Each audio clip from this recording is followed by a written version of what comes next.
Высокий сахар в крови в прошлом. Приведите свой сахар в норму, и, возможно, вы подарите себе несколько лет жизни. Этот рецепт – настоящее сокровище. Уровень сахара в крови мгновенно падает после него. Очистите одну головку чеснока и положите ее в блендер. К ней добавьте горсть грецких орехов. Очистите от косточек и нарежьте зеленое яблоко.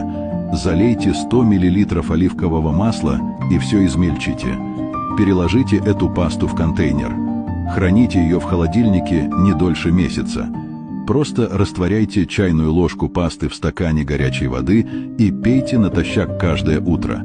Такой рецепт помог многим моим знакомым, которые мучились от высокого сахара. Еще хочу вам сказать, что в аптеках продается копеечное суперсредство, которое сжигает жир на глазах, стирает морщины и родинки, как ластик. Более подробно о нем я напишу